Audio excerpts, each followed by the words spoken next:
तो Young's modulus of velocity में आप लोगों ने क्या सीखा कि अगर कोई रॉड है तो उसको रॉड की जगह स्प्रिंग मान लो, और उसका स्प्रिंग कांस्टेंट क्या होगा, वाई ए अपॉन एल। और स्प्रिंग के सारे फॉर्मूले मजे से लगाओ। सीरीज कॉम्बिनेशन में स्प्रिंग का क्या करते थे, 1/k = 1/k1 + 1/k2, और पैरेलल में k = k1 + k2।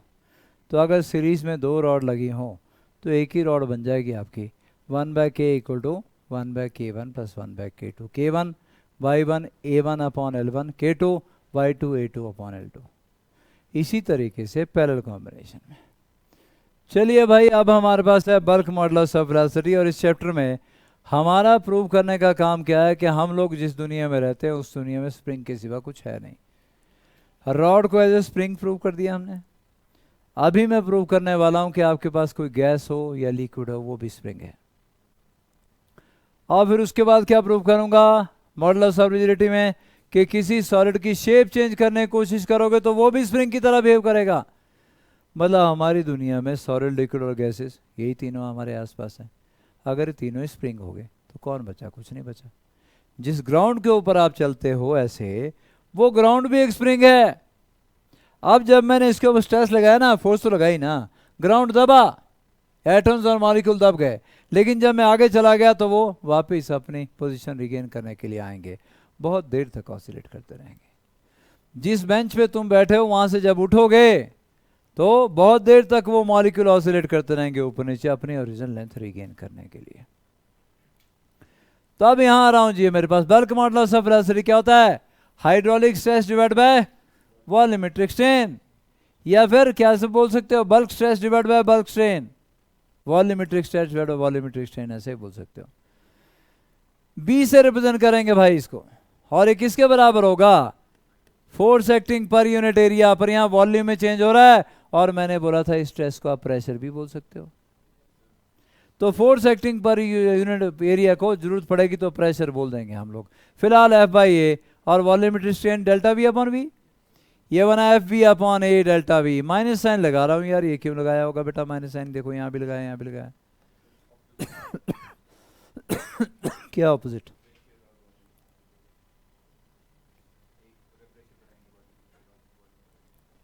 ये माइनस साइन हमने इसलिए लगाया था कि B हमेशा पॉजिटिव रहे, क्योंकि आप प्रेशर बढ़ाओगे, F/A को प्रेशर लिखा, लेकिन प्रेशर नहीं है बेटा, है चेंज इन प्रेशर है।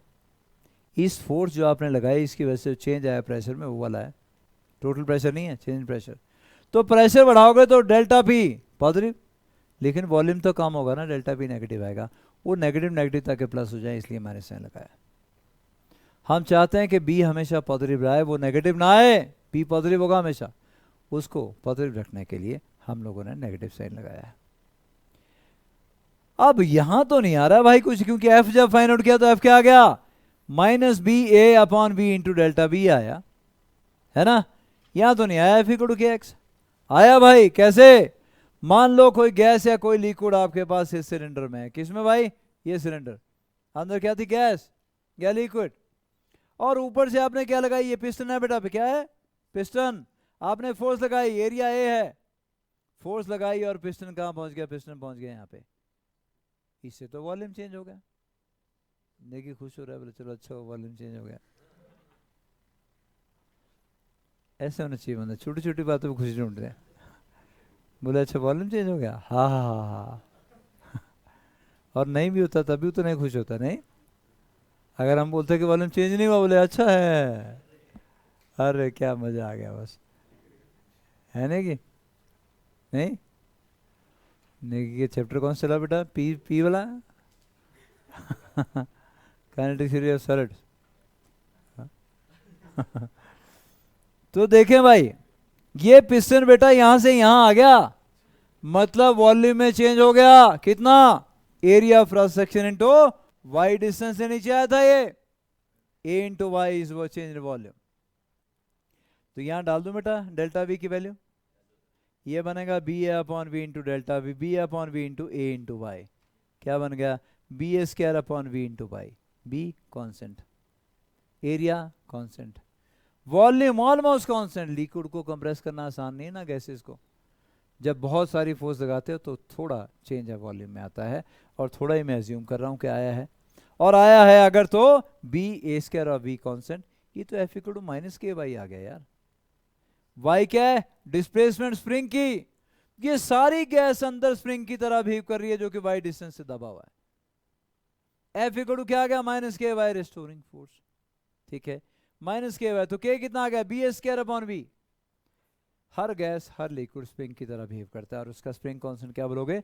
B A square upon. याद रखना इनको आगे यूज करना। मैंने सिंपल हार्मोनिक मोशन में जब जाऊंगा तो सारे के चाहिए होंगे मुझे, सॉलिड का भी चाहिए, इसका लिक्विड और गैसेस का भी चाहिए, और शेप का भी चाहिए। तो ये भी स्प्रिंग की तरह आ गया। कोई आपसे बोले यार बताओ इस कंप्रेस गैस में कितनी एनर्जी स्टोर हो गई?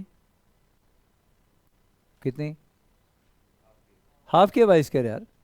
वाई से कंप्रेशन हुआ है, के ये रहा half B square upon V into Y square, हो गया। स्प्रिंग के सारे फॉर्मूले मजे से यूज करो, जो स्प्रिंग में एनर्जी स्टोर होनी थी वो इसमें हो चुकी है। तो अ लिक्विड और gas behave like a spring with spring constant B square upon we.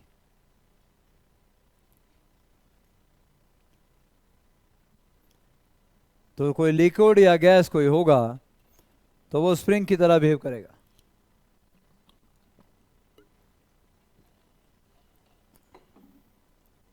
और उसका स्प्रिंग कांस्टेंट आएगा बी स्क्वायर अपॉन वी।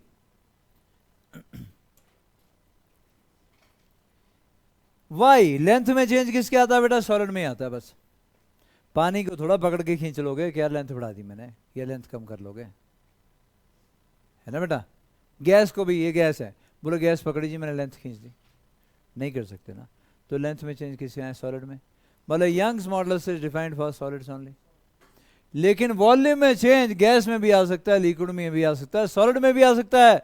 तो B is defined for all the three states of matter. Bulk modulus can be defined for all the three states of matter.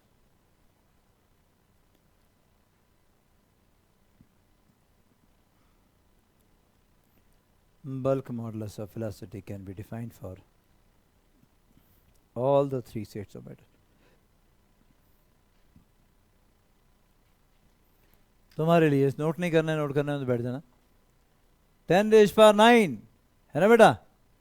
10⁻⁹ की term में bulk modulus देखो, और ये तो 10⁻11 चला गया, 2.6 × 10⁻11, ये 1.6 × 10⁻11, 2.2 × 10⁻9, तो 10⁻9 से 10⁻11 तक बल्क मॉडुलस ऑफ वेलोसिटी काफी बड़ा है भाई।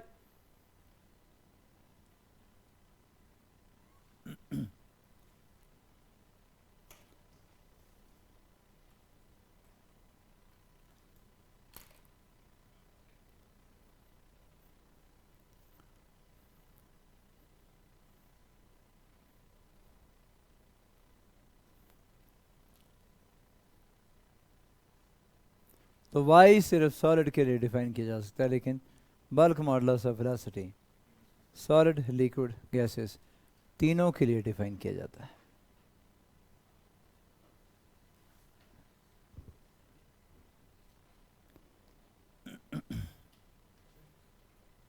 चलो आगे, चलो भाई आगे बढ़ते हैं। Fractional change in radius of a sphere कब? आपके पास ये पिस्टन था, ऊपर आपने मास m रख दिया, इसके फोर्स लगाई mg के बराबर, एरिया ऑफ सेक्शन कितना? a, तो स्ट्रेस हो जाएगा mg/a।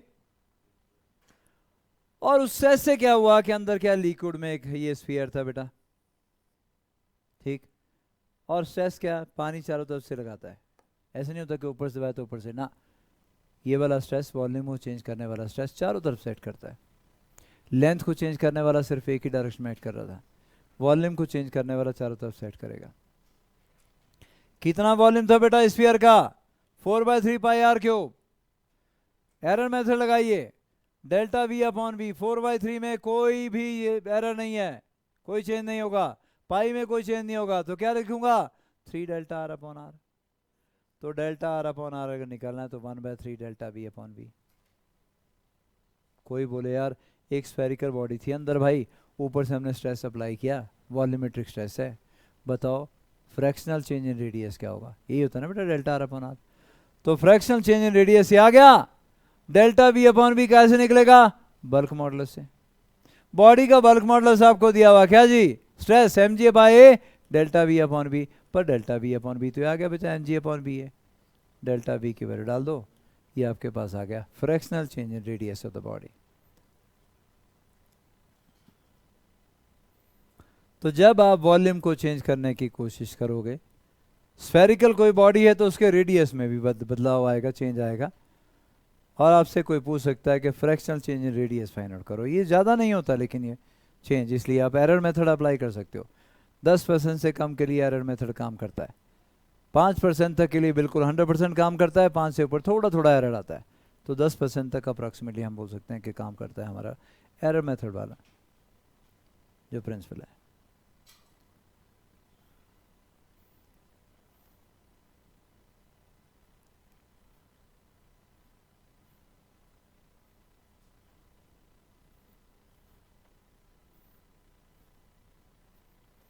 कहानी बल्क मॉडल्स की चली हुई है जी, और वहाँ हमने सीखा कि दुनिया का हर लिक्विड और गैस वो भी स्प्रिंग की तरह बिहेव करेगा, उसका स्प्रिंग कांस्टेंट होगा B A square upon B.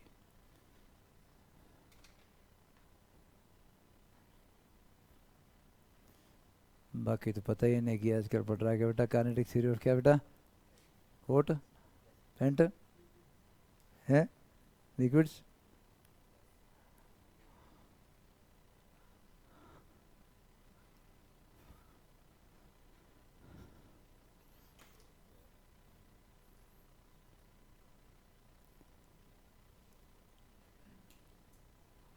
करे जाकर सूर्य द्वारा जब बोले काइनेटिक एनर्जी पेंट ही पढ़ाओ जी वो भी ठीक होती है। चलो आगे, isothermal bulk models of velocity, ये बेटा पहले थर्मोडायनेमिक्स करवानी है मैंने आपको, फिर मैं वापस आऊँगा इस पर। ड्रॉपर को तो अभी बताई जा सकती है लेकिन आपको अभी बताई नहीं जा सकती कि आइसोथर्मल या adiabatic bulk models of velocity कैसे निकाला जाता है। थर्मोडायनेमिक्स पहले स्टार्ट कर लेंगे, फिर मैं यहाँ वापस आऊँगा, बताऊँगा इसको जरूर। Density of sea water on the surface and at depth h below the surface. Sea water ये रहा बेटा, ये देखो कितना बढ़िया सी बनाया हमने, मतलब तुम देख के मजा आ जाएगा तुम्हें, मतलब ये देखो ये और ये सारा सी है बेटा ये सरफेस और ये h डेप्थ बिलो। हमसे ये कहा गया है कि सरफेस पे डेंसिटी कितनी है बेटा, रो, और रो क्या होता है, मास पर यूनिट वॉल्यूम।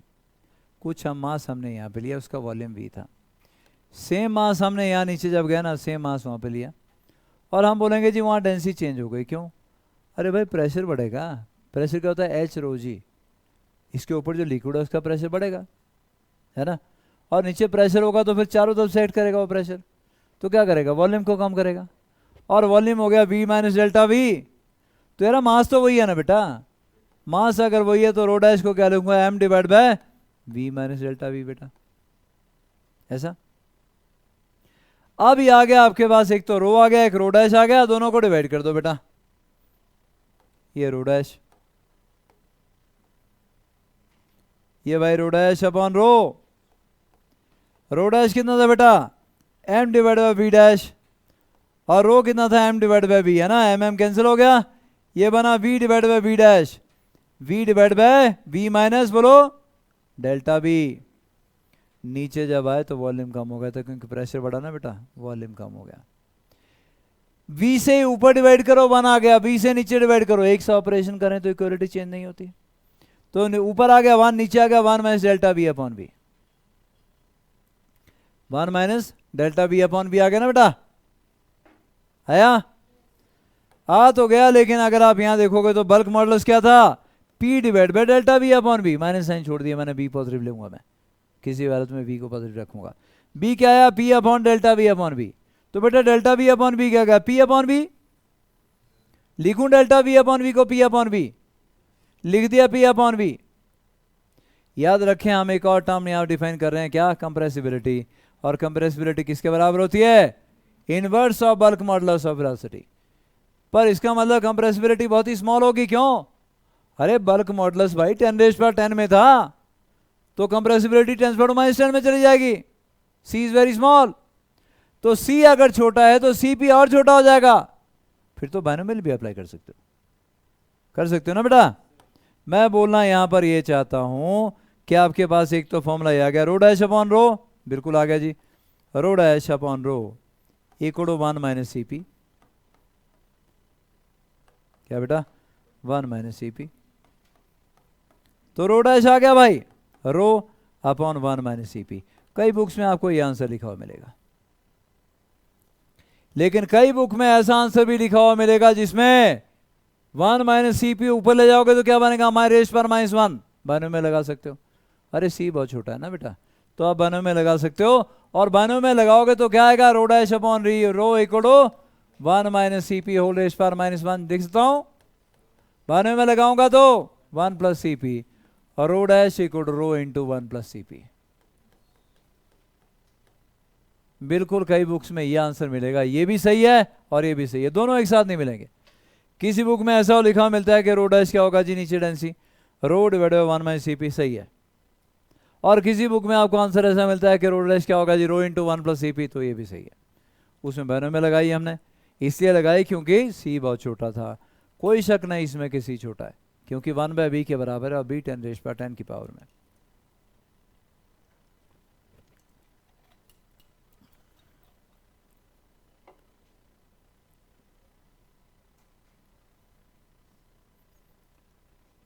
तो सी वाटर की डेंसिटी एच डेप्थ बिलो निकाल ली, जरूरी नहीं है कि सी वाटर की पूछे, बोलेगा कि वैसल है जी हमारे पास काफी हाइट का है, उसके ऊपर डेंसिटी रो है, नीचे रो डैश है, बताओ रो डैश और रो के बीच में क्या रिलेशन है, यही आएगा। ये भी क्वेश्चन में पिछले कई सालों से पूछा गया कॉम्पिटिटिव एग्जामिनेशन का क्वेश्चन है, जो कि मैंने आपको थ्योरी में करवा दिया है।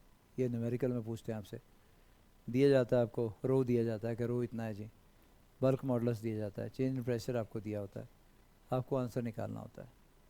तो मैंने थ्योरी के फॉर्म में करवा दिया है, थ्योरी के फॉर्म में तुम्हें अपनी बुक में नहीं मिलेगा, है न्यूमेरिकल फॉर्म में मिलेगा।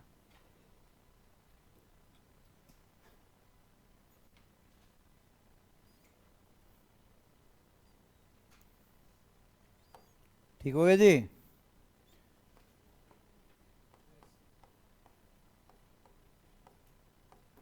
तो यहाँ से हमने डेल्टा वी अपॉन वी निकाल के वहाँ सब्स्टिट्यूट कर दिया था पी अपॉन वी। चलो आगे, क्या नहीं जाना, पीछे जाना बेटा, पीछे तो जितना मर्जी ले जाओ, बोले आगे नहीं जाना, बिल्कुल नहीं।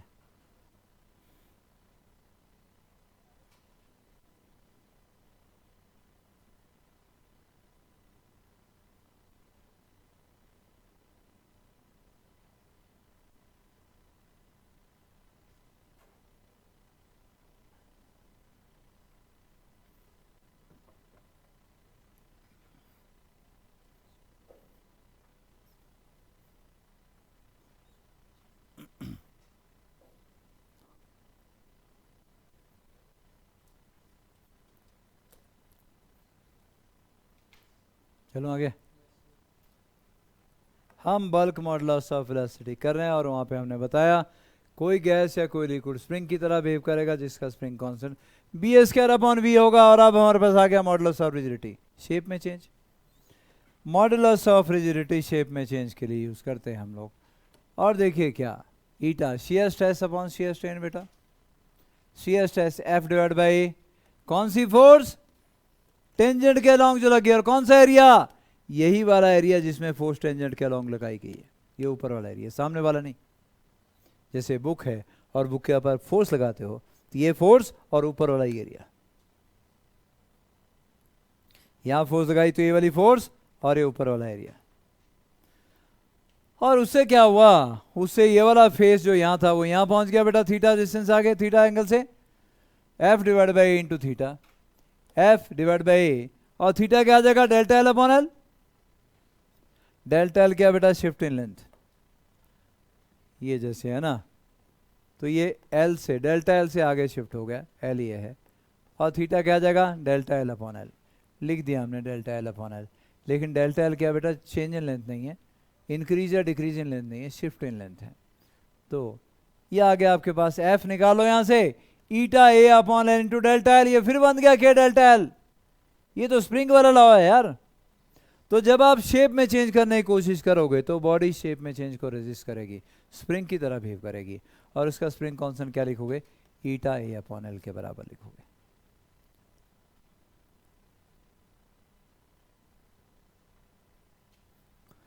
मैं थोड़ा सा हिंट दे दूं, क्योंकि आप लोग +1 के स्टूडेंट हो, अभी आपने एसएचएम करना है, लेकिन जब एसएचएम में जाएंगे ना तो आपसे पूछा जाएगा what is time period of oscillation of a mass attached to a spring, तो वो आता है 2 पाई √m अपॉन के। तो वहां बोलेगा आपके पास के जी एक रॉड है और रॉड के साथ मास m अटैच किया हुआ है, रॉड का मास m के मास में नेग्लिजिबल है, रॉड का Y A, area of section A, length l, बताओ रॉड के साथ अटैच मास का टाइम पीरियड ऑफ ऑसिलेशन क्या होगा? तो आप बोलोगे जो स्प्रिंग का होता है वही होगा जी। कितना होता है स्प्रिंग का? 2 पाई √m अपॉन के की जगह क्या लिखोगे? पाई अपॉन एल, तुम्हारा आंसर आ जाएगा। वैसे यहां बोलेगा कि यार ये हमारे पास ना एक m मास का एक ब्लॉक है, नीचे से फिक्स किया हुआ है, m इसका मास है, यहां फोर्स लगाई और थोड़ा सा आगे जाके छोड़ दिया और ये ऑसिलेट करने लगा ऐसे से, बताओ टाइम पीरियड क्या होगा? 2 पाई √m अपॉन के कौन सा? ईटा ए अपॉन एल। और जिनको नहीं पता होगा कि स्प्रिंग की तरह एक्ट करते हैं, ज़्यादातर लोगों को पता नहीं होता, तुम्हारे टीचर लोगों को भी पता नहीं होता।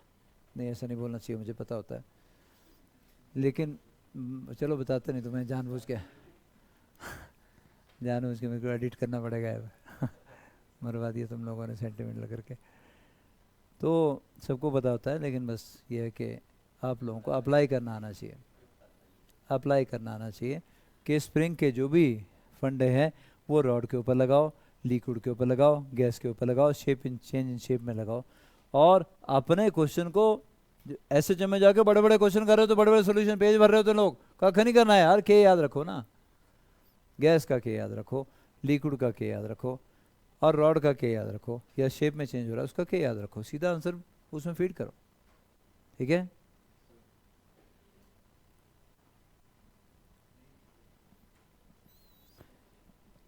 एसएचएम में जाऊंगा तो वहाँ कुछ क्वेश्चन जैसे आप बुक में देखोगे पूरे पूरे पेज भरे होंगे और तुम एक लाइन में कर रहे होंगे, अगर के याद होगा तुम्हें तो, नहीं तो लगे रहो के भी ड्राइव करने में।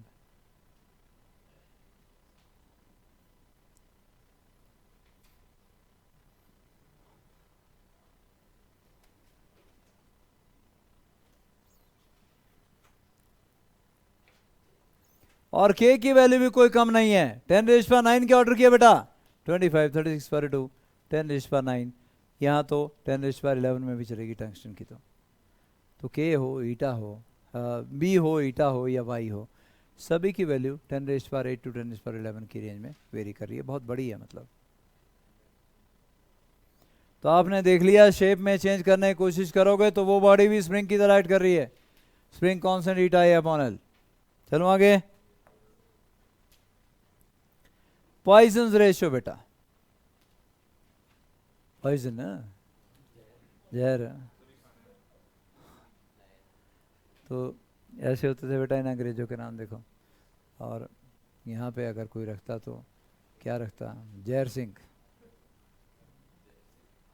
है ना, जय सिंह रेशो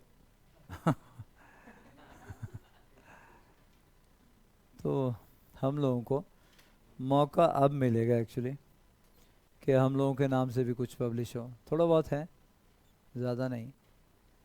वो मैंने पहले भी आपको बताया कि हम किसी के अंडर रहते हो तो डेवलपमेंट ज़्यादा हो नहीं पाती, तो ब्रिटिशर के अंडर थे, और ब्रिटिश के अंडर भी क्या, हमारे छोटे छोटे राजा लोगों के अंडर थे, ऐसा बोलो। अपनी एडवांटेज होती है हर सिस्टम की, शायद ब्रिटिश के आने का फ़ायदा भी हुआ, वो लोग इकट्ठा होने की कोशिश की उन लोगों ने, नहीं तो ऐसी छोटी छोटी रियासतें थी बेटा, यहाँ पे जैसे विद्यापीठ की रियासत ये वाली आ गई इधर बड़े ऊपर जैसे गए तो किसी और की रियासत आ गई, और लगे हुए तलवारें तेज करने, ऊपर वाले नीचे वाले पे, कल उस दुकान पे कब्जा करना है जाके, एक ही काम था, कोई डेवलपमेंट का काम नहीं था, कोई सड़कें बनाने पे ध्यान नहीं था, कोई स्कूल खोलने पे ध्यान नहीं था। खुद जब राजा लोग अनपढ़ होते हो तो होंगे तो फिर आगे कैसे पढ़ाई के बारे में सोचने का मुश्किल था।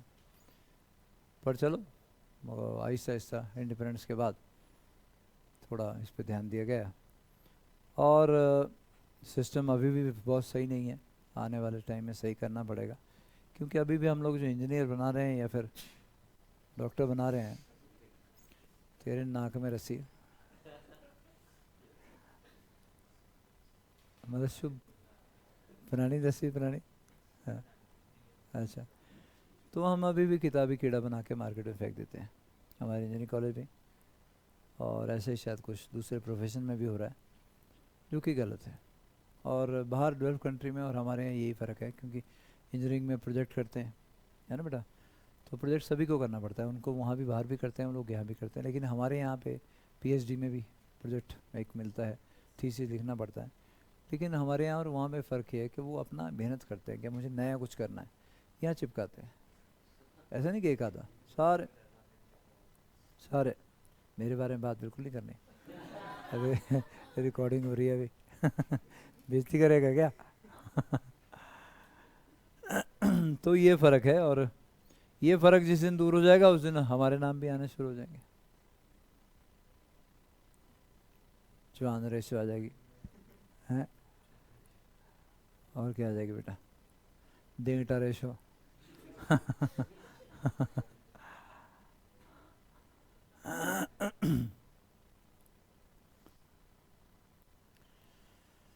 पॉइजन रेशो, इसका यूज़ आप तब करोगे जब लेंथ के साथ साथ रेडियस में भी चेंज आए। यूजुअली होता नहीं है, क्योंकि आगे 1 मीटर की लेंथ को एक्सटेंड करोगे, 1 मिलीमीटर से एक्सटेंड हुई तो रेडियस में फ़र्क पड़ता नहीं है। लेकिन जैसे रबर है, आपने उसको स्ट्रेच किया तो वो तो डबल हो जाएगा लेंथ का। अरे डबल तो होगा पर रेडियस में तो फ़र्क पड़ेगा। तो अगर आपने इतना लेंथ में चेंज कर दिया कि रेडियस में भी फ़र्क पड़ गया, फिर आपको पॉइजन रेशियो का यूज़ करना पड़ेगा। सिग्मा से रिप्रेजेंट करते हैं बेटा इसको। कैसे? सिग्मा से रिप्रेजेंट करते हैं जिसको, ये रहा आपका एक वायर या रॉड जिसका रेडियस क्या है बेटा? आर। जिसका रेडियस कितना? आर। आपने इसको खींचा और खींच के इतनी लेंथ आपने एक्सटेंड कर दी, कितनी बेटा? Delta L. पहले लेंथ थी एल, आप डेल्टा एल से खींच दिया, काफी खींच दिया, और इससे खींचने से क्या हुआ? रेडियस कम हो गया। कितने से? डेल्टा आर से। अब नया रेडियस क्या है? R minus delta R. ये नया रेडियस है आर माइनस डेल्टा आर। अगर ऐसा कुछ हुआ है तो फिर पॉइजन रेशियो क्या होती है? Ratio of lateral strain to the longitudinal strain is known as Poisson ratio. आपके एनसीईआरटी में से गायब है मेरे ख्याल से ये।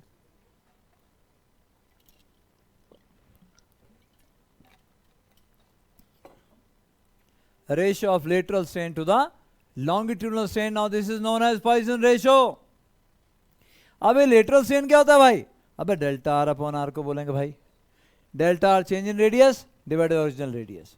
Delta R upon R is known as lateral strain. Longitudinal strain आप जानते हो, delta L upon L. Minus sign भी लगाया मैंने, क्यों? अरे लेंथ बढ़ेगी तो डेल्टा एल पॉजिटिव, लेकिन आर तो कम होगा ना, डेल्टा आर नेगेटिव आएगा, उस नेगेटिव को काउंटर करने के लिए। मतलब यहां से आप डेल्टा आर अपॉन आर निकालना चाहोगे तो क्या आएगा? Minus sigma delta L upon L के बराबर आ जाएगा डेल्टा आर अपॉन आर।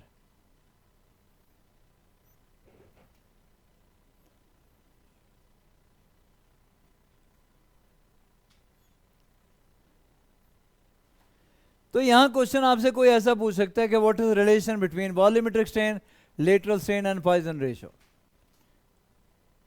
या ऐसा बोलो कि what is relation between volumetric strain, है ना, एंड सिंपल लेटरल स्ट्रेन। वैसे सिग्मा भी आ ही रहा है, तीनों के बीच का बोलें ज़्यादा, वो ज़्यादा ऑथेंटिक है वैसे, कि वॉल्यूमेट्रिक स्ट्रेन, लेटरल स्ट्रेन और पॉइजन रेशियो के बीच का रिलेशन निकालो।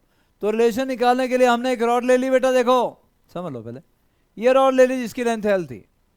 वॉल्यूमेट्रिक स्ट्रेन की बात कर रहा तो मैंने क्या बोला? मैंने बोला जी वॉल्यूम क्या आएगा? पाई आर स्क्वायर एल आएगा इसका। एरर मेथड अप्लाई करें, डेल्टा बी अपॉन बी, पाई में कोई एरर नहीं, क्या कोई चेंज नहीं आने वाला, equal to delta R upon R plus delta L upon L बेटा। तो डेल्टा बी अपॉन बी आपके पास आ गया। डेल्टा आर अपॉन आर क्या था? Minus sigma delta L upon L, substitute कर दो, -2 sigma delta L upon L plus delta L upon L.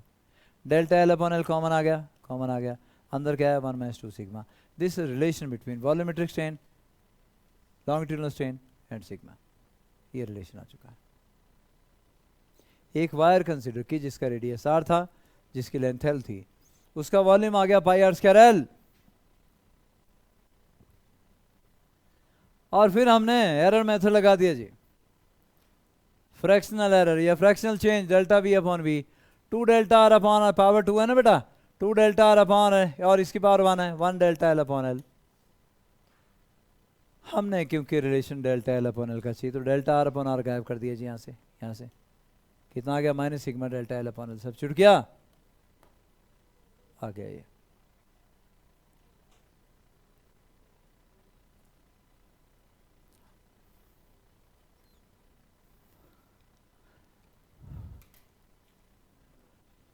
हाँ ना, कमाल है, तेरे तो हक बनता है, तो वहीं रखकर जाता टाइम, बीच बीच में आ जाकर क्लास लगाने भी, पर तू वहाँ रह सकता है, मतलब ऐसा कुछ नहीं है। तू नहीं जाना?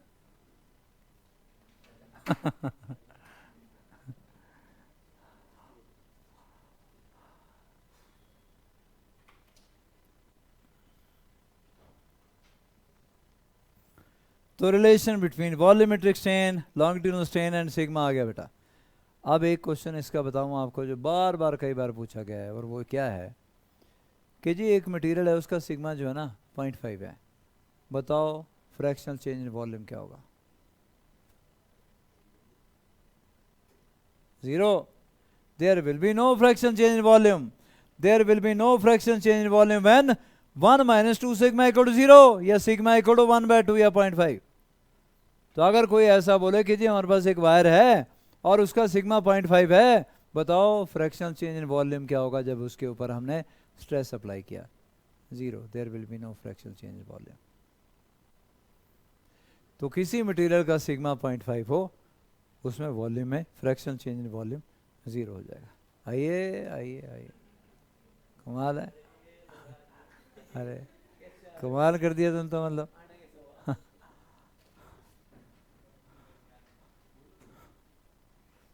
चेहरे की रौनक देखो बंदे की।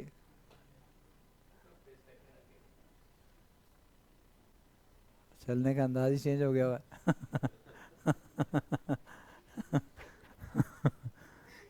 मतलब मतलब विक्ट्री साइन शो कर रहा है वहां पे, बोले कराया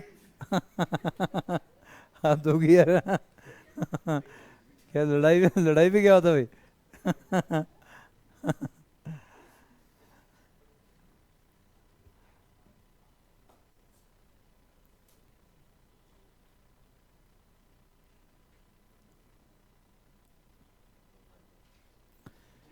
ये भी देख लें बेटा, theoretical value of sigma is greater than -1 less than 0.5, लेकिन practical value greater than 0 less than 0.5 होती है।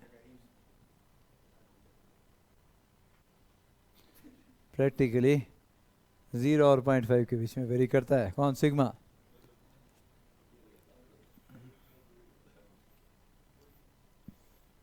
आप देखिए ज़्यादा से ज़्यादा क्वेश्चन अगर आप करोगे इस चैप्टर के तो पता चलेगा कि हमारी सारी दुनिया एक स्प्रिंग है, और स्प्रिंग के सारे फॉर्मूले इस चैप्टर में मज़े से लगा सकते हो।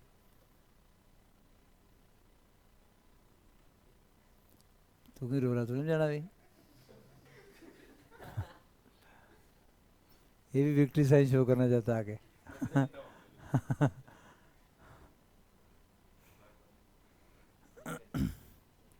चलो आगे बेटा, आगे चलो बच्चों। ये नोट कर लो, अब काफ़ी सालों से इसके ऊपर वैसे क्वेश्चन आया नहीं है, relation between Y beta eta and sigma, पर चलो कर लो, वैसे बहुत सारे साल हो चुके हैं इसके ऊपर बेस कोई क्वेश्चन आया नहीं, पर फिर भी y equal to 3b 1 minus 2 sigma, y is equal to eta 1 minus sigma 1 plus sigma, y equal to 9b eta 3b plus eta sigma 3b minus 2 eta divide by 6b plus 2 eta. ये different जो modulus of velocity है उनके बीच का relation. पर जैसा मैंने बोला कि बहुत बहुत सालों से मैंने इनके ऊपर बेस क्वेश्चन नहीं देखा। हाँ हमारे टाइम में ज़रूर जेई वगैरह में पूछ लिया करते थे, तो वहाँ याद करने की ज़रूरत पड़ती थी।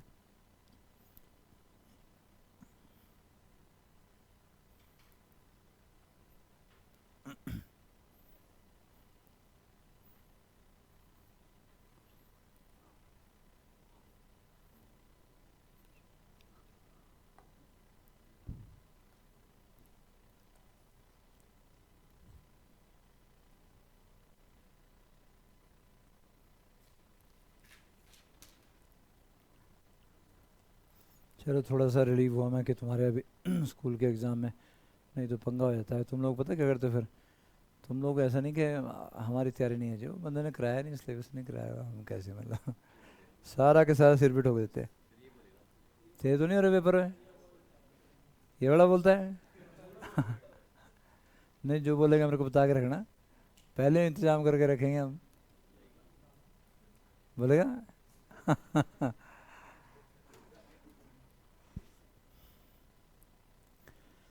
चलो आगे। Stress strain curve for a stressed wire. एक वायर छत से लटका दी और इसके ऊपर वेट बढ़ाते चले गए हम लोग, स्ट्रेस बढ़ाते चले गए। स्ट्रेस बढ़ाएंगे तो स्ट्रेन भी बढ़ेगा, लेंथ बढ़ेगी। तो स्ट्रेस और स्ट्रेन के बीच का ग्राफ ड्रॉ करने लगे हैं। पर हुक्स लॉ क्या बोलता है, stress directly proportional to graph, तो स्ट्रेट लाइन आना चाहिए, वाई को एम एक्स का ग्राफ स्ट्रेट लाइन होता है। तो स्ट्रेस और स्ट्रेन के बीच का ग्राफ स्ट्रेट लाइन होना चाहिए, होना तो चाहिए लेकिन विद इन इलास्टिक लिमिट। जैसे स्प्रिंग होता है ना, आप स्प्रिंग को आप स्ट्रेच करोगे विद इन इलास्टिक लिमिट तो वो फिर से स्प्रिंग बन जाएगा थोड़ी देर में। लेकिन अगर तुम इतनी फोर्स लगाएगी कि खींच खींच के उसकी तार बना दी, अब नहीं हो बोलेगा, बोले ठहर छोटो मैं स्प्रिंग बना लेता हूँ, फिर तुम मेरे को देखिए दोबारा से, गया बियॉन्ड इलास्टिक लिमिट फोर्स लगा दी तो गया। वो स्प्रिंग भूल गया कि मैं कभी स्प्रिंग भी था, वो क्या बनेगा बेचारा स्प्रिंग। तो बियॉन्ड इलास्टिक लिमिट जब फोर्स लगाओगे, है ना, स्ट्रेस अप्लाई करोगे, फिर तो दिक्कत वाला काम है, फिर तो स्ट्रेट लाइन ग्राफ हो ही नहीं सकता। तो ग्राफ कैसे कैसे बिहेव करेगा, जब हम स्ट्रेस अब बढ़ाएंगे और स्ट्रेन प्रोड्यूस होगा, उसकी बात है। Stress strain curve for a stressed wire बेटा। तो देखना बच्चों, ओ से लेके ए तक स्ट्रेट लाइन ग्राफ, और यहां पर टेन थीटा क्या देगा आपको, स्ट्रेस बाय स्ट्रेन, मतलब यंग्स मॉडुलस ऑफ वेलोसिटी की वैल्यू देगा। तो यहां जो टेन थीटा होगा, यहां देखो चाहे यहां देखो, tan theta will be equal to क्या, वाई की वैल्यू देगा। कहां से, ओ से ए तक, O A stress directly proportional to strain, Hooke's law is valid in this range. O से ए तक हुक्स लॉ वैलिड है। तेरे को क्या खुशी हो रही बेटा, तू भी छोटी छोटी बातों में खुश नहीं उठता है ये तो नेगी तो बहुत खुश हो रहा है तब से, इसको तुम जैसे मौका मिला वैसे नाचना शुरू कर देना इसने नहीं नहीं, गाने की जरूरत ही नहीं, तो छोटी छोटी बात तो मैं खुशी नहीं उठता। देखो अब स्ट्रेस डायरेक्टली पोजीशन स्ट्रेन हुआ तब इसके पाँव थिरकने शुरू हो गए थे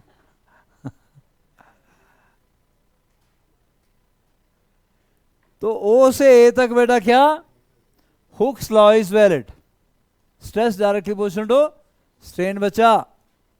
लेकिन ए से बी तक, अरे ये बी तो यील्ड पॉइंट आ गया, यील्ड पॉइंट बीसी को बोलते हैं और इलास्टिक लिमिट बीसी को बोलते हैं। पर इलास्टिक लिमिट के अंदर तो स्ट्रेस डायरेक्टली पोजीशन स्ट्रेन होना चाहिए, नहीं हुआ। लेकिन ए से बी तक, बी से स्ट्रेस रिमूव करोगे ना बेटा, वापिस आ जाएगा वो अपना जो एक्चुअल लेंथ है रिगेन कर लेगा बियॉन्ड। देखो ना विद इन इलास्टिक बोला ना हमने, विद इन इलास्टिक लिमिट क्या, स्ट्रेस डायरेक्टली पोजीशन स्ट्रेन बोला हुक्स ने, लेकिन जैसा हुक्स ने बोला वैसा हो नहीं रहा है। ओ से ए तक ओबे हो रहा है हुक्स लॉ, ए से बी तक इलास्टिक लिमिट, यहां पर यील्ड पॉइंट भी बोला, इसको एनसीईआरटी में जैसा लिखा है वैसे मैंने लिखा, यहां तक यील्ड पॉइंट भी बोला, इलास्टिक लिमिट भी है, लेकिन ये स्ट्रेट लाइन ग्राफ नहीं है, कर्व है। और कर्व इसलिए है क्योंकि जब आप स्ट्रेस, ये प्रैक्टिकल जो हुआ ना उसके बारे में, मतलब आपने वायर लटका दी, प्रैक्टिकल सैकड़ों टाइम कर लिए, अब इसमें क्यों करनी है, वायर बेचारी ऐसा शो कर रही है तो हमने जैसा आएगा ग्राफ आया वैसे ही शो करना ना। अब ये थोड़ा मतलब वायर से गलती होगी यार, अब ग्राफ दोबारा ड्रॉ करो, वायर ने जैसा किया वैसा वैसा ग्राफ हम ड्रॉ कर रहे हैं। हुक्स ने जो बोला वैसा प्रैक्टिकली वायर नहीं कर रही है, प्रैक्टिकली यहाँ तक हुक्स लॉ को ओबे कर रही है, ए से बी तक कर्व है, लेकिन यहाँ तक अगर आप स्ट्रेस हटा दोगे तो उसके बाद वायर अपनी फिर से ओरिजिनल कन्फिगरेशन रिगेन कर लेती है छोटे से रीजन में, लेकिन हुक्स लॉ ओबे नहीं हो रहा है। फिर उसके बाद बेटा बी से सी तक गए, लेकिन सी तक आप पहुंचे ना, और यहां से स्ट्रेस जीरो करोगे तो स्ट्रेन प्रोड्यूस होगा, लेकिन लेस देन 1% होगा, लेस देन 1%। लेकिन इसके आगे जाओगे ना फिर तो बहुत स्ट्रेन प्रोड्यूस हो गया, वापिस आओगे ना तो इतना सारा स्ट्रेन हो गया। यहाँ से स्ट्रेस जीरो करोगे तो इतना सारा स्ट्रेन हो गया, यहाँ से स्ट्रेस जीरो करोगे तो इतना सारा स्ट्रेन हो गया, मतलब स्ट्रेन परमानेंट है ये, वो अपनी ओरिजिनल लेंथ रिगेन नहीं कर पाएगा। सिर्फ यहीं तक होता है जब तक वो रिगेन कर पाता है। उसके बाद आप स्ट्रेस बढ़ाते गए यार, पता है आपको कि वायर की एसएससी फिर रही है, उसकी लेंथनिंग हो रही है, फिर भी आप हटे नहीं, स्ट्रेस और बढ़ा दिया और बढ़ा दिया, और यहाँ तक बढ़ा दोगे ना तो ये है अल्टीमेट स्ट्रेंथ, और इसके करस्पॉन्डिंग जो स्ट्रेस होगा उसको बोलते हैं अल्टीमेट स्ट्रेस। अल्टीमेट इसलिए अब वायर को टूटने से कोई नहीं बचा सकता। अगर आप स्ट्रेस रिमूव भी कर दोगे ना, सारा स्ट्रेस रिमूव भी कर दोगे, अपने ही वेट के अंदर थिनिंग स्टार्ट हो जाएगी और उसके यहाँ जाके टूट जाएगी, फ्रैक्चर पॉइंट आ जाएगा उसका। ये कुछ ऐसा ही है जैसे किसी की पिटाई होने लगी, अब यहाँ तक तुम पिटाई करते, दो चार थप्पड़ मार के उसको छोड़ देते तो चल थोड़ी देर मिर्ची जैसी लगनी मुंह में, जो हो गया एक आधे घंटे में बंदा नॉर्मल आ गया, लाल हुआ था 2 घंटे में ठीक हो जाएगा, 3 घंटे में ठीक हो जाएगा, फिर से ओरिजिनल अपनी शेप रिकन्फिगरेशन रिक्वायर कर गया। यहाँ तक करोगे, थोड़ा ज़्यादा लगा दिया तो पूरा दिन लग जाएगा, चलो अगले दिन तक नॉर्मल आ जाएगा। लेकिन यहाँ तक तुम आगे अगर चले जाओगे ना, बंदा बेहोश होने को पड़ा हुआ है, तुम बोले और मारो उसको, 2-4 और लगा दो, बोले कोई नहीं शांति मिल जाएगी मन को, और फिर यहाँ से आगे चले गए, बोले नहीं और लगाओ और लगाओ, अबे और कब तक लगाओ, यहाँ तक आगे तो यहाँ तक अगर तुम छोड़ दोगे ना फिर तो परमानेंट आ गया उसमें स्ट्रेन, परमानेंट तुम टांगे बाजू तोड़ दी है, अब वो कभी जुड़ेंगी भी तो बेचारे को तुमने एस्थेसी फेर कर रख दी, और फिर भी तुम हटे, टांगे बाजू तोड़ के बैठ गए, फिर तो फिर भी हटे नहीं, बोलना और अबे और क्या यार, यहाँ तक करोगे फिर तो बंदा बोलेगा मैं ऊपर वाले के पास चला जाता हूँ भाई, अब उसको नहीं बचाया जा सकता, हॉस्पिटल ले जाओगे तब भी नहीं। ये वैसे वायर के साथ हो रहा है। अब वायर को अगर आप यहाँ से वापस कर लेते तो अपनी ओरिजिनल कन्फिगरेशन रीगेन कर गई थी, लेकिन यहाँ से आगे चले गए तो परमानेंट चेंज आ चुका है लेंथ में भाई, अब तो छोड़ दो यार ना, बोले नहीं छोड़ना तेरी एस्थेसी, और यहाँ तक लेके जाओगे फिर स्ट्रेस रिमूव करोगे तो वायर बोलेगी ले यार टूट ही जाते हैं, तू मर्जी ले ले भाई, अपने ही वेट के अंदर इतनी लेंथनिंग होगी कि वो ब्रेक हो जाएगी। तो ये एक्चुअल स्ट्रेस स्ट्रेन कर्व है जो किसी स्ट्रेस्ड वायर के लिए हो सकता है। जो कुछ यहाँ शो किया है वो यहाँ पे मैंने रीड किया बेटा, बी यील्ड पॉइंट है, stress corresponding to B is known as elastic limit, इसके कॉरस्पॉन्डिंग जो स्ट्रेस होगा ना बेटा बी के कॉरस्पॉन्डिंग वो इलास्टिक लिमिट मैंने लिखा हुआ है। डी अल्टीमेट स्ट्रेंथ और टेंसाइल स्ट्रेंथ भी बोलते हैं, इसके स्ट्रेस को अल्टीमेट स्ट्रेस और टेंसाइल स्ट्रेस या टेंसाइल स्ट्रेंथ भी बोलते हैं। ब्रेकिंग पॉइंट या फ्रैक्चर पॉइंट, ई को ब्रेकिंग पॉइंट भी बोलते हैं, फ्रैक्चर पॉइंट भी बोलते हैं। Large D E region ductile material, ये वाला रीजन ना बेटा यहाँ से डी से ई तक का, ये जिसका लार्ज होगा तो वो क्या है डक्टाइल, टूटने से पहले का उसको थिन वायर में जिसको बीट कर सकते हो उसको डक्टाइल बोलते हैं ना बेटा। कोई किसी मटेरियल को थिन वायर में जब आप बना कन्वर्ट कर सकते हो ऐसे मटेरियल को डक्टाइल बोलते हैं। तो डी रीजन अगर किसी का बड़ा है तो वो डक्टाइल है, डी रीजन छोटा है तो वो ब्रिटल है। तो मटेरियल आपका डक्टाइल हो सकता है, मटेरियल आपका ब्रिटल हो सकता है। ये डी ई रीजन डिसाइड करेगा कि मटेरियल आपका ब्रिटल है या डक्टाइल।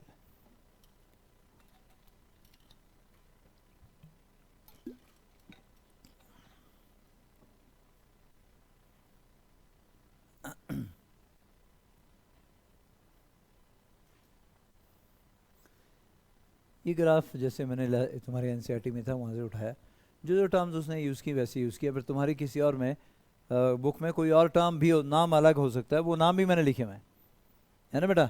जैसे उसने लिखा है यील्ड पॉइंट, हम उसको बोल सकते हैं इलास्टिक लिमिट, वो स्ट्रेस के लिए बोल सकते हैं कि इलास्टिक लिमिट है जी। हाँ अमेरिका जाना बेटा लाने के लिए, यहीं ले आए, चले यहीं ले आते हैं। यहां से यहां तक का रीजन कहां तक का बेटा, यहां से यहां तक का रीजन, ये कौन सा इलास्टिक रीजन, और इसके बाद वाला सारा plastic region. Beyond elastic limit सारा रीजन प्लास्टिक, और विद इन इलास्टिक लिमिट सारा रीजन इलास्टिक। अब तो खुश है ना बेटा, तू खुश यार, हमारा क्या, हम तो करते रहते। ये नहीं खुश नहीं अभी, तूने खुश नहीं बेटा अभी।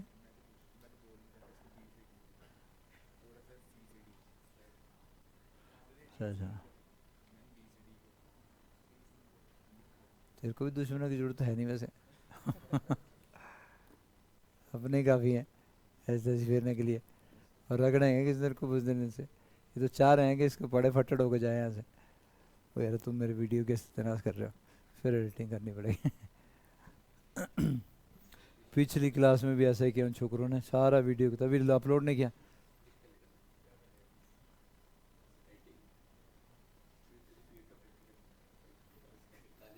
कर लेता वीडियो एडिटिंग। दे देंगे 5 पैसे तेरे को, तुम्हारा 10 लेगा। हाँ।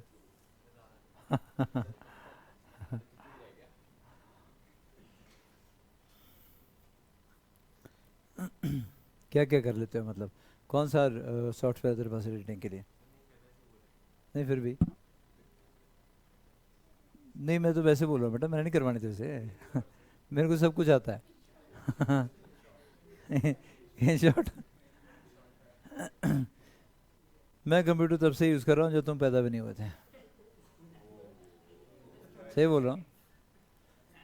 सिर्फ हिमाचल में पहली बार जब इंटरनेट आया तो शायद तुम उस टाइम थे कि नहीं थे पता नहीं अब, तो जब भी आया था 90s। नहीं थे तुम तब यार, 90s में आया था, तुम दुनिया में नहीं थे। तब से आज तक मेरे के पास कभी नेट ख़त्म नहीं हुआ, मैंने रखा है। और उस टाइम की स्पीड क्या थी, सारी रात में 1 MB फाइल डाउनलोड करी तो पूरी रात लगती थी। जब पहली बार नेट हिमाचल में आया था, 1 MB की फाइल डाउनलोड करने की पूरी रात लगती थी। तो तब से फिर खैर अपने शौक की बात होती है, मुझे शौक इसमें सॉफ्टवेयर में भी था। सॉफ्टवेयर भी सारे एनिमेशन के भी आते हैं। नहीं हटना, कर ले क्या करता है। पहले बात सुन मेरी।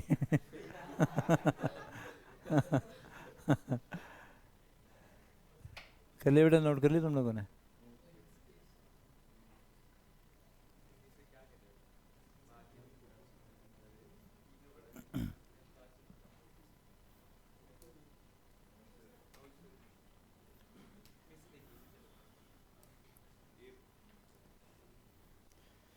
शुरुआत में फ्लैश नाम से सॉफ्टवेयर होता है एडोबी का, और उसमें एनिमेशन बनती थी। मैंने बहुत सारी एनिमेशन बनाई भी फिजिक्स की, लेकिन फिर अपनी एनिमेशन को वेबसाइट भी लॉन्च की, उसमें अपलोड भी किया, लोगों ने लाइक भी किया। लेकिन फिर अपनी वेबसाइट को हैक करने का तरीका भी सीखा कि क्या इसमें से मैं ये मतलब उठा भी सकता हूँ।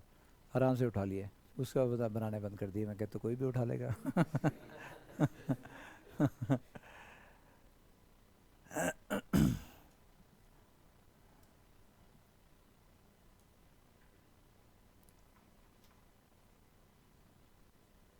चलो बेटा,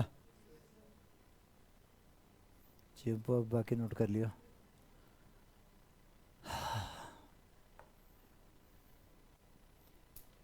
इलास्टिक हिस्टैरिसीस बेटा, ये भी नोट कर लें।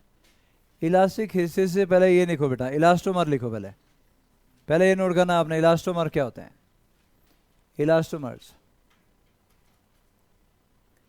Elastomers are those materials which do not obey Hooke's law even within elastic limit. मतलब हमारे पास ऐसे ऐसे लोग भी हैं जो इलास्टिक लिमिट के अंदर भी हुक्स लॉ को ओबे करने को तैयार नहीं है। ऐसे मटेरियल को हम क्या बोलते हैं? इलास्टोमर।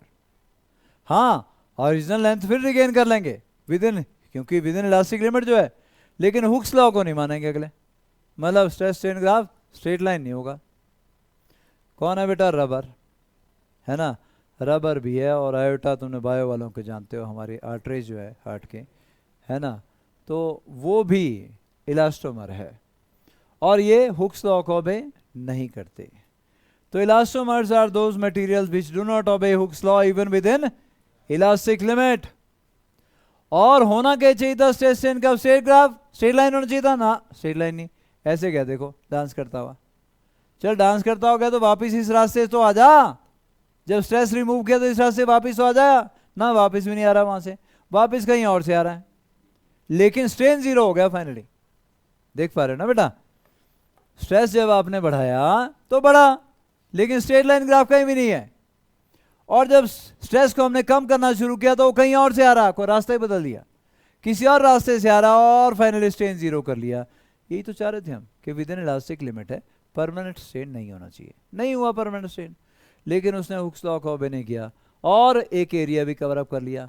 लोडिंग का ग्राफ अलग है, लोडिंग का मतलब स्ट्रेस देने का ग्राफ अलग है, स्ट्रेस विड्रॉ करने का ग्राफ अलग है, और इसके अंदर एक एरिया आ गया। और इस फिनोमेना को हम बोलते हैं हिस्टेरेसिस। क्या बोलते हैं बेटा? या फिर इलास्टिक हिस्टेरेसिस। ये अब लिखो, ये वाला इलास्टिक हिस्टेरेसिस, इलास्टिक हिस्टेरेसिस।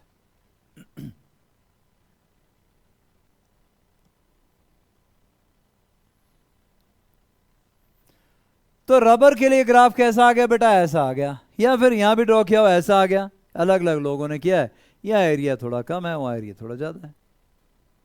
इसके अंदर जो एरिया, अच्छा इलास्टिक हिस्टेरेसिस क्या हुआ बेटा? The curve are different. देखें, स्ट्रेस स्ट्रेन इलास्टिक हिस्टेरेसिस की डेफिनेशन लिखें बेटा, यहाँ ना लिखें, मेरे हिसाब से लिखें, या यहाँ लिखा है शायद, when stress strain curve is different for loading and unloading. हाँ, यहाँ ये वाली डेफिनेशन लिखो, when stress strain curve is different for loading and unloading. Loading का मतलब स्ट्रेस बढ़ाना, अनलोडिंग मतलब स्ट्रेस डिक्रीज करना, घटाना। Stress graph is different for loading and unloading, then this phenomena is known as elastic hysteresis. और ये with in elastic limit हो रहा है, देखो सब कुछ।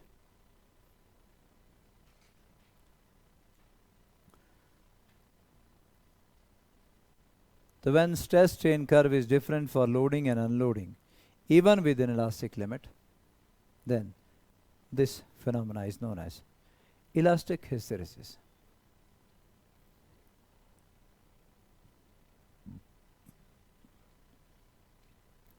इतना नोट कर लिया।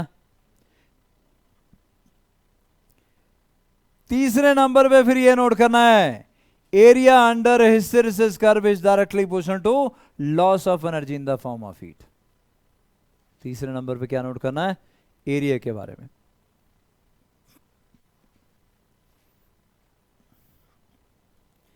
Area under hysteresis curve is directly proportional to the loss of energy in the form of heat.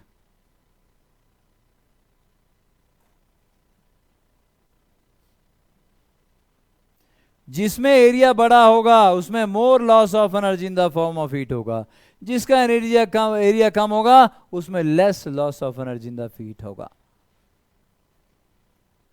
अब मुझे अपने दो टाइप के, चलो इतना लिख लो पहले, फिर मैं क्वेश्चन पूछूं आपसे।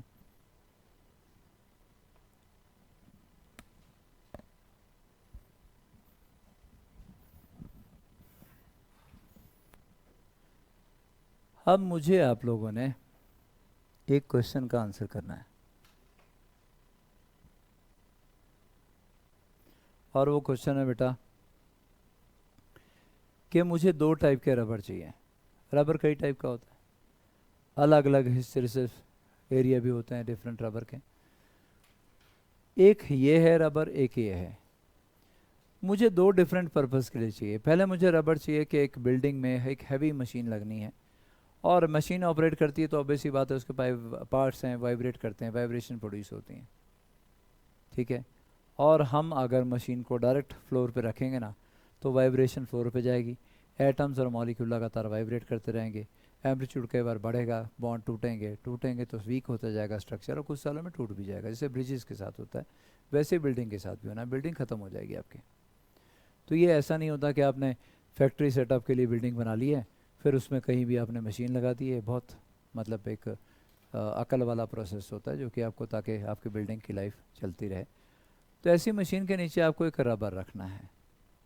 वो कौन सा होना चाहिए इनमें से? ये वाला? ऐसा क्यों लगा तुझे कि ये होना चाहिए? लॉस ऑफ एनर्जी कम होना चाहिए। अच्छा, ये loss of energy in the form of heat होता है, फिर भी यही होना चाहिए आंसर।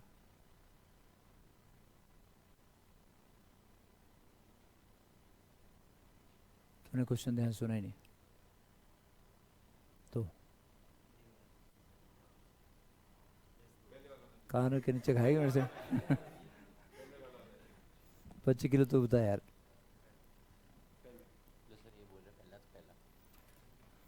पहला क्यों वैसे?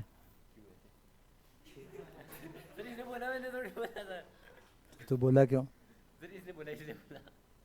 पहला क्यों?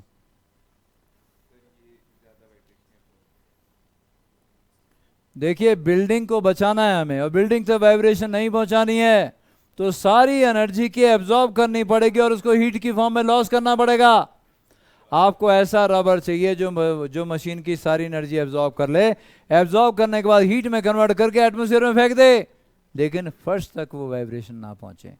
ज्यादा लॉस करना है ये चाहिए। और अगर आप लोग कोई ऐसा रबर चाहते हो कि गाड़ी के टायर में लगाना है, उस केस में आंसर अलग आएगा। और गाड़ी के टायर में लगाना है तो बेटा फिर क्या, फिर हम नीचे ही हमें हीट लॉस, टायर को गर्म थोड़ा करना है ना बेटा। तो वहां हमें कोई ऐसा हीट लॉस की जरूरत नहीं है, वहां ये वाला रबर हम यूज करेंगे। बधाई हो, आपकी समझ में आ गया। चलो आगे। इंटर एटॉमिक फोर्स कांस्टेंट बेटा, अभी आपने देखा थोड़ी देर पहले, है ना, थोड़ी देर पहले आपने देखा कि भाई क्या देखा, तुम तो देखते कुछ नहीं हो। तो थोड़ी देर आपने पहले देखा कि एटम ऐसे बिहेव करते हैं जैसे स्प्रिंग से जुड़े हों, है ना बेटा, ऐसे ये एटम ऐसे बिहेव करते हैं, चाहे तुम्हारे एटम हो बेटा, चाहे मेरे एटम हो, किसी और के हो, सॉलिड के हो, लिक्विड के हो, गैस के हो, ये ऐसे बिहेव करते हैं जैसे स्प्रिंग से जुड़े हुए हैं आपस में। तो फिर एटम्स का इंटर एटॉमिक फोर्स कांस्टेंट क्या होगा जी?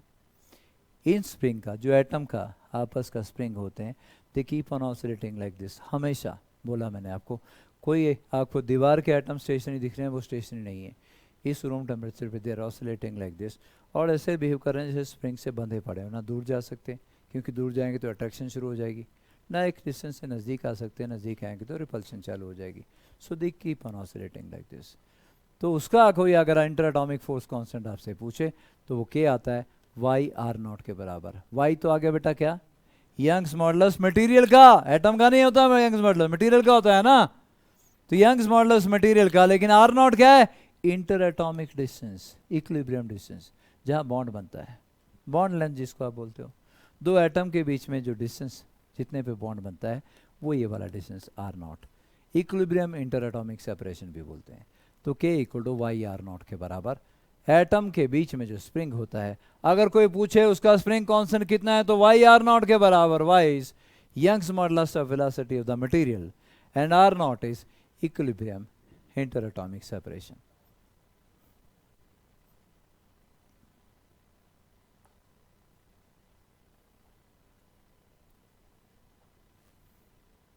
बस थोड़ा सा और है, तुम्हारे स्कूल के हिसाब से तो खत्म है, ये भी नहीं था, पर प्रॉब्लम अगर जब करने लगोगे तो फिर सारे चाहिए, है बेटा। हाँ पीडीएफ नीचे लेके जाओ, नीचे प्रिंट निकले हुए, और अगली बार घसे खाने के लिए तैयार रहो, क्योंकि वो करने भी है फिर, मतलब करो बेटा, कोशिश किया करो कि असाइनमेंट आपको लो, मैं ना भी दूँ ना तब भी लो, क्योंकि मैं वो कई बार इसलिए अवॉइड करता हूँ कि आप मॉड्यूल से कर लो यार, उसमें कम क्वेश्चन होंगे। मेरी असाइनमेंट में इसमें 60 क्वेश्चन है इसी चैप्टर के ऊपर बेस्ड। बस इसके बाद डिस्कस करते हैं बेटा।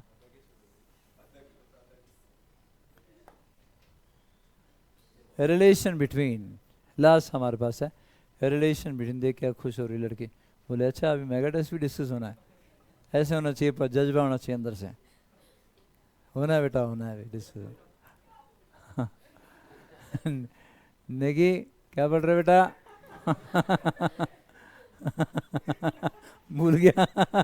बोले काऊं काऊं काऊं। काइंड थ्योरी है, पहले से भूल गया फिर काऊं काऊं काऊं।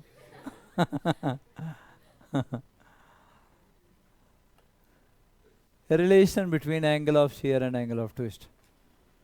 Angle of shear and angle of twist बेटा, देखो इलास्टिसिटी आप यहीं से देख सकते हो कि ये कपड़ा तक जो कि इतना बेकार जैसा आपको दिखता है, ये भी अपनी ओरिजिनल शेप रीएक्वायर करने की कोशिश करता है। तो सोचो बाकी सॉलिड और बाकी लिक्विड गैसेस क्यों नहीं करेंगे? ये है, मैंने इसको क्या बोलते हैं, इसको बोलते हैं ट्विस्ट, मैंने ट्विस्ट किया इसको, ठीक है।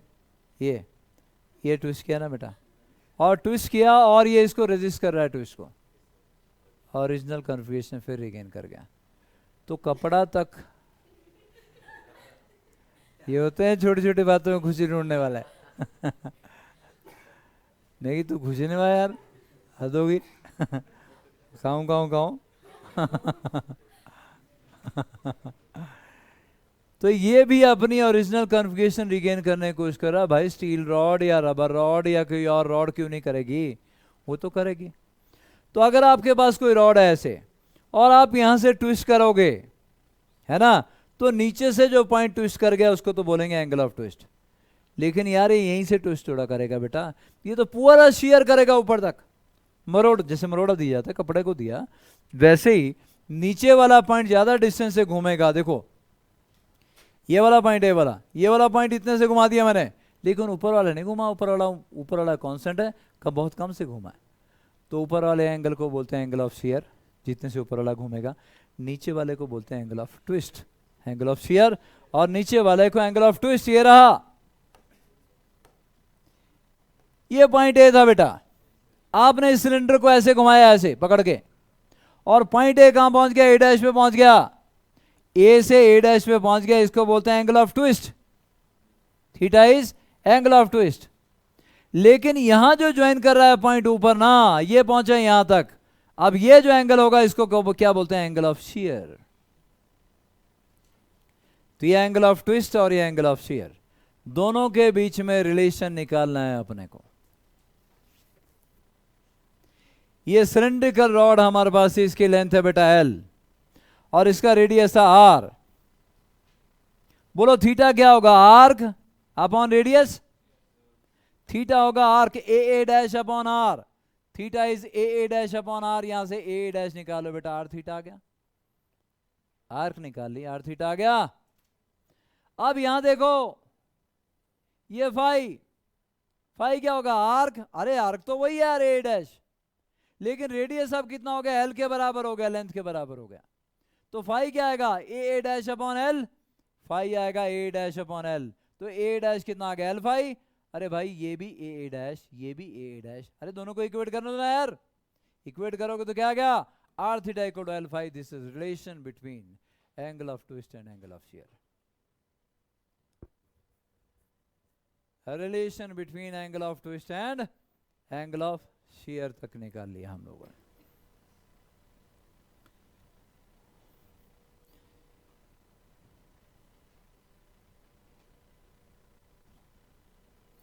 एक काम भाई तुम लोगों के लिए छोड़ रहा हूं, और वो काम क्या है कि एग्जाम्पल देखने हैं आपने इलास्टिसिटी के एग्जाम्पल लास्ट में, और उसमें क्या दिया गया है कि अर्थ के सरफेस पे माउंटेन की हाइट भी इलास्टिसिटी डिसाइड करती है। क्योंकि अर्थ का जो बल्क मॉडुलस ऑफ इलास्टिसिटी है ना, दबने का, है ना, तो वो स्टील अप्रॉक्सीमेटली स्टील के बराबर आता है। और वो होगा क्या, और चलो अगर ऐसा बोलते हैं हम लोग कि जी स्ट्रेस क्या होगा, रो जी एच के बराबर। माउंटेन की हाइट एच ना बेटा, समझ रहे हो। तो force acting per unit area, force क्या आ जाएगा बेटा, density into area cross section into H, density to volume M आ गया इंटू जी डिवाइड बाई, तो क्या आ गया, रो जी एच। तो प्रेशर हमेशा किसके, स्ट्रेस किसके बराबर, रो जी एच के बराबर। तो माउंटेन की हाइट आ गई एच, और रो जी एच क्या आ जाएगा, स्ट्रेस डिवाइड बाय स्ट्रेन। अब स्ट्रेस अपॉन स्ट्रेन क्या है, इलास्टिक लिमिट के बराबर है बेटा। ब्रेकिंग स्ट्रेस जो स्टील का है वही अर्थ का भी है अप्रॉक्सीमेटली। तो अगर स्टील का ब्रेकिंग स्ट्रेस अर्थ के ब्रेकिंग स्ट्रेस के बराबर लें, फोर्स एक्टिंग पर यूनिट रो जी एच, तो ब्रेकिंग स्ट्रेस तो कांस्टेंट है, एच निकल आया। ब्रेकिंग स्ट्रेस कांस्टेंट है, नोन है, क्या गया, रो जी एच, और एच निकल आया क्या बेटा, breaking stress divide by rho into G, density of earth into G के बराबर। हाइट ऑफ माउंटेन निकल आती है, और वो अप्रॉक्सीमेटली पता कितनी आती है, 10 किलोमीटर के आसपास। और अर्थ पे हाईएस्ट माउंटेन की हाइट कितनी है, अप्रॉक्सीमेटली 8 किलोमीटर, है ना बेटा। हाईएस्ट माउंटेन की हाइट क्या है, 8 किलोमीटर के आसपास। ये बोल रहा है जी 9-10 किलोमीटर के आसपास ही हो सकती है। इससे ऊपर अगर होगा ना तो अर्थ दब जाएगी, उससे ज़्यादा हाइट हो ही नहीं सकती, धरती दब जाएगी नीचे को। टेक्टोनिक प्लेट्स पे दबने की वजह से वो फिर अर्थ को आने शुरू हो जाएंगे, ठीक है जी। और हमारे पास क्या है कि जो क्रेन नहीं होती, अब क्रेन में क्या लगी होती है, वायर लगी होती है, ताकि कोई खड्डे में ट्रक गिर गया, गाड़ी गिर गई, उसको खींचा जा सके। तो बेटा वो तार ऐसे नहीं है अपनी मर्जी से कोई भी तार लगा दी, बोले चल बेटा खींच, वो तार लगा दी कपड़े सुखाने वाली, खींच बोले बेटा ट्रक को खींच, और वो नीचे से बच भी गया था नीचे गिर के। अब तुमने तार अगर कमज़ोर लगाई है, आधे रास्ते में जाके अगर गिरा नीचे हो तो अब कुछ भी नहीं बचेगा उसका। तो वो जो वायर आप यूज़ करते हो क्रेन में, वो कैलकुलेटेड होती है कि इतने लोड के लिए डिफाइंड है, ट्रक के लोड के लिए ये है, जीप के लोड के लिए इतना डायमीटर इसका चाहिए। क्यों? ब्रेकिंग स्ट्रेस तो पता है हमें, स्ट्रेस होता है force acting per unit area. तो बेटा फोर्स हम mg के बराबर आएगी, एरिया देख लेंगे ना, उसका एरिया पाई आर स्क्वायर के बराबर है, तो उसका रेडियस हम पहले से चेक करके देखते हैं कि भाई इतना का रेडियस होना चाहिए अगर इतना लोड उठाना। तो ऐसे नहीं मजाक में बोले अच्छा ये तार मिली यार लगा दो, उठा ली और आधे रास्ते से फिर वापस, हाँ है ना। तो आज इतना ही, लेकिन आज आप लोगों के लिए काम क्या है, कुछ एक चीज़ें और जो बच्चों की बता दूंगा, लेकिन है थोड़ी सी और। लेकिन आज के लिए काम क्या है कि मॉड्यूल में से आप जो बाकी लोग हैं, मॉड्यूल में से लास्ट एक क्वेश्चन करिए। कोई अगर ज़्यादा करना चाहता है तो नीचे असाइनमेंट पड़ी हुई है, अब नीचे ऑफिस में, वहाँ से ले जा सकते हो। ठीक है बेटा, अभी कॉपी बंद करो, मत करो, हम टेस्ट डिस्कस कर रहे हैं।